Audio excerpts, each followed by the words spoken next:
let's imagine a typical day, lost in your hero story, and see what unfolds. Let's say it's Monday morning. You had a restless night's sleep and you're rushing around trying to get your kids off to school. You're making yourself a bowl of cereal, and as you begin to pour milk into the bowl, you realize that it's gone bad. See, your feelings signal you to avoid consuming the sour-smelling milk. So you toss it out.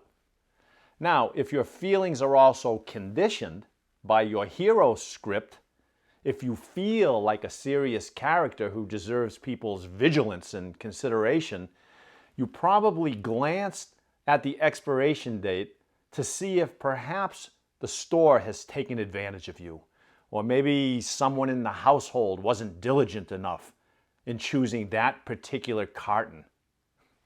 I know it sounds silly. Let's keep going. Aggravated and hungry, you leave home and drive towards work. You decide to stop at a fast food restaurant and order a breakfast sandwich, and as you pull into the drive-through lane, someone cuts you off and takes your spot in line. So your conditioned feelings, driven by your hero script and exacerbated by your mood, signal you to lean on your horn, roll down your window, and give that person a piece of your mind. I mean, who the hell do they think they are? I'm in a hurry, damn it. You finally arrive at work, late, frazzled, and you decide to quickly check the status of the article you recently posted online, right? So you lean in towards the screen and squint in disgust, taken aback by the lack of views and thumbs up that you were looking for. Just then, your phone buzzes. You glance at it and see it's a message from your manager calling you into her office ASAP. You roll your eyes, delete the text, and shuffle in. What happens? Well, she informs you that she has to take a few days off for a family emergency, and she wants you to give the departmental presentation to the executive team tomorrow afternoon. Your scripted feelings tell you to lash out at the ridiculously short notice, as well as your woefully inequitable salary. So, driving home, your hero character's scripted feelings kick into overdrive and create severe anxiety over the impending presentation. You walk into your house and you see your children's toys strewn all over the floor. And your scripted feelings signal you to go on a tirade about how hard you work to provide for everyone, as well as the importance in your story of orderliness and responsibility. Okay, so let's rewind and let's take a look at what happened in that script.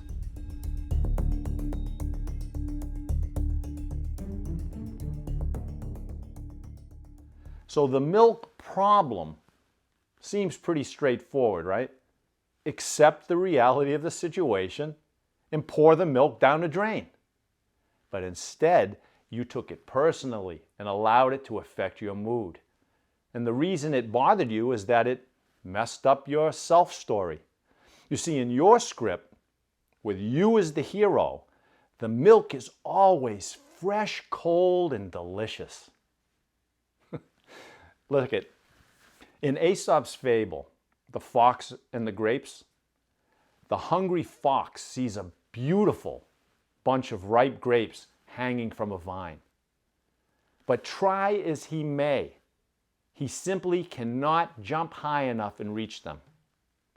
So in order to relieve his cognitive dissonance, right, the psychological stress he experiences from desiring something that he cannot bring about in his story, and therefore threatening his self-concept, he convinces himself that the grapes are no good, that they're sour. That's the origin of the phrase sour grapes. You see, when you live in a mindless script, anything that disrupts your contrived self-important story is looked at as a negative. sour grapes or sour milk, and in many cases seen as an antagonist. For example, since you were the protagonist of your story, trying to control and act out your hero script, the person who cut you off at the drive-thru became your enemy. Now, in tribal times, that would have made sense, right? For your scripted or programmed feelings to signal you to lash out at that driver. I mean, after all, how would he and others in the tribe know not to walk all over you, right? But you don't even know that rival fast food hunter, and we'll probably never see him again. Plus, I mean, there's plenty of fast food for everyone, right? I mean, really too much. So in that particular situation, following your scripted feelings is not only mindless, but potentially dangerous as well. Okay, and what of your subsequent feelings with your woeful internet engagement, your unreasonable boss, your critical presentation, and your disorderly home? It feels almost comical when you stop and really think about it. See, because of your habitual clinging to your script, your absurd story, you end up becoming fodder for screenwriters and stand-up comedians. I mean, you literally and figuratively become a cliché, a joke.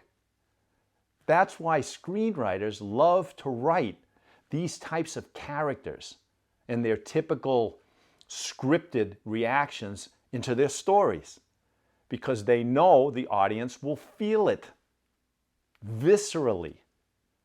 It's also why we laugh at comedians like George Carlin when they point out our hypnotic behaviors and irrational thoughts. I mean, Carlin once quipped, "Have you ever noticed that anybody driving slower than you is an idiot and anyone going faster than you is a maniac?" Do you see? But here's the thing. You are not at the mercy of your feelings. You decide what to do with them. I mean, it's your mind after all, right? Do you see this? Your feelings are scripted because as the hero character in your delusional story, you want control over how your script plays out. And you use those feelings to direct you. And so much of the time, you're at war with your experiences. I mean, you instinctively feel fearful, angry, disappointed, sad. Whatever anything happens, or whenever anything happens that disrupts your expectations, it drives your feelings crazy. Shakespeare wrote, "For there is nothing either good or bad, but thinking makes it so." Everything in life, all of it, is good or bad relative to your story. I mean, I've witnessed this distinction firsthand growing up in a very large and culturally diverse family. I mean, I can remember my poor immigrant grandmother walking hunched over through her small yard in the inner city, her eyes lighting up each time she discovered another batch of tasty dandelion greens. Now, conversely, I'd watch my rich aunt curse the sight of that same life form on her perfectly manicured lawn. I mean, squirrels were viewed as a nuisance to the northern half of my family, and gratefully as food to my southern relatives. I listened to well-to-do relatives complain about their stressful jobs, while others living paycheck to paycheck felt blessed to pick up a few additional hours of overtime work. So look, feelings will come and go as you experience the randomness of life. You can't choose whether or not to experience them. They're wired into you. But you can choose how you think about those feelings.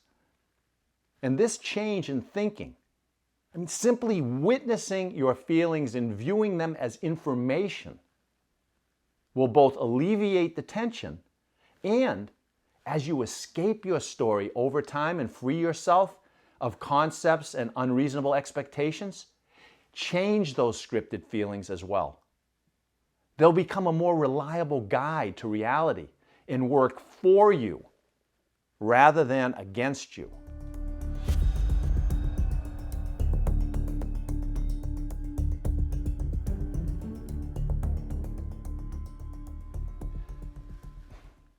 I know you know that a movie is not reality. It's a well thought out construction, an illusion meant to evoke emotions and meaning and to keep you hooked to it. And by the same respect, the stories we tell ourselves are not reality. They're mentally constructed cause and effect illusions as well. Narratives designed to elicit emotions and meaning that keep us hooked to them, in character, comfortable and safe on our scripted journeys. If you allow yourself to get lost in your story, you will feel frustration and anger when life doesn't match your script. You'll feel anxiety about the future and about what others think of you. You'll constantly compare yourself and your circumstances to others. See, if you're being a mindless, serious character in a delusional story of more, better, faster, and right, and with you as its central character, you'll try relentlessly to make everything and everybody fit your script. And when life matches your script, you'll be placated, for a while. When it doesn't match, you'll be unhappy, frustrated. And when life doesn't match your script and you can't figure out how to make it match, you'll feel desperate, angry, depressed. You'll blame the other characters. You'll try to exert control over the world. And you may even try to quiet your story-creating mind with, some type of mind-altering or distracting activity or substance. Maybe social media or television, video games, drugs or alcohol, or compulsive eating or shopping and gambling. Unfortunately, those approaches are not only temporary, and in many cases unhealthy, but they're irrational. They're unproductive. You're merely masking the symptoms and are not addressing the underlying issue. Even mindfulness meditation, which does, in fact, help people become more present and maintain a non-judgmental state of awareness, and which has proven health benefits. It's simply being used by many as a cognitive coping mechanism. Rather than having to think about difficult problems and arrive at reasonable solutions, people are using it as a temporary means of escape and avoidance to manage their feelings and moods.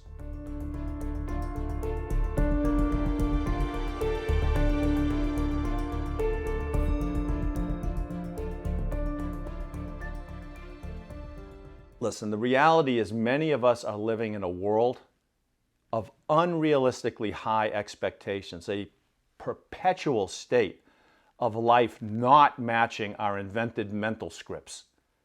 And we have no idea how to make those stories manifest in the real world. Or else we think that we do, and we're frustrated by the results of our various approaches, right?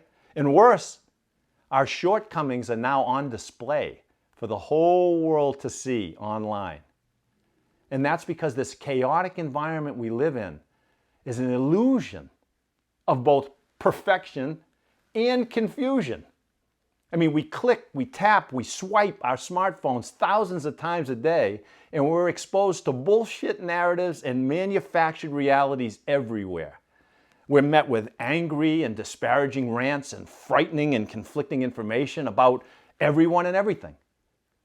In addition, our rapidly changing, complex, and uncertain world is making us anxious and stressed, never feeling that we've done enough or are enough to remain safe, get ahead, and to feel accepted. But you don't have to feel that way.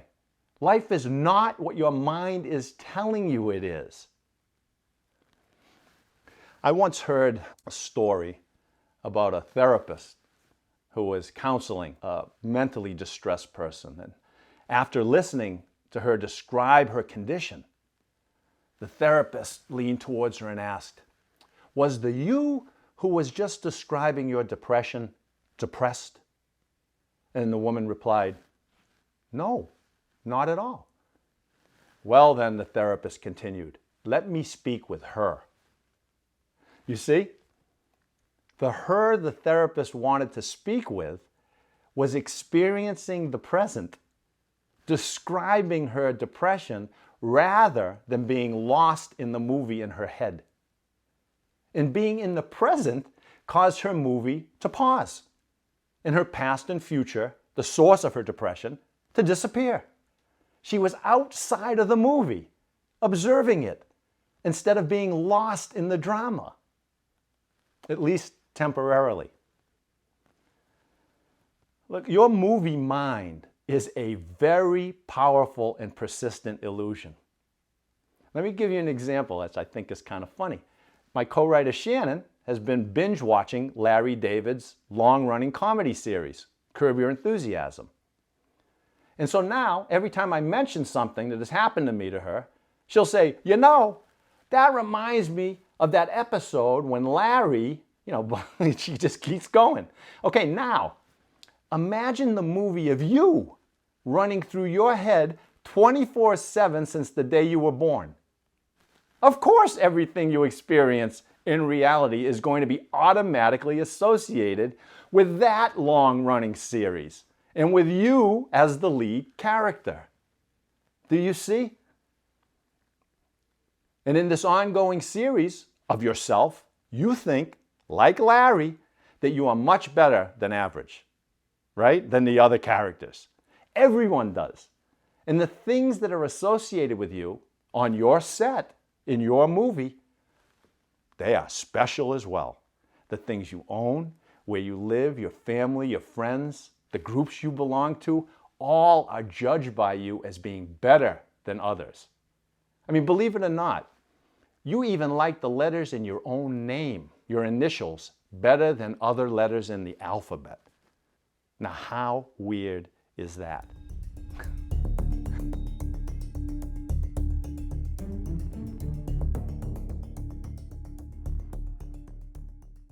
So who is this strange, neurotic character that you call you? The you who's lost in his or her story like Larry David. It's a simple question, but it can be very difficult to answer. I mean, you could answer it with your name, your job title, your place in relation to your family, your personality, where you're from, or a description of your values and beliefs. I mean, crafting a character is an involved and nuanced process, as I discovered while writing the screenplay. In our next session, we'll examine how your particular you, your precisely defined and constructed lead character, was created and animated in your mind, and we'll gain insight into ways to deconstruct it. Because contrary to popular belief, in which research has recently revealed, your brain remains highly malleable throughout your entire life. It's called neuroplasticity. You are always literally changing your mind. And escaping your delusional story through new experiences is what causes your brain to change and grow the most. Yes, you can change your fundamental personality and traits because you are not a character in a story defined by an imaginary past. You are pure potential, and you can do anything that you want to do. And we're going to show you how.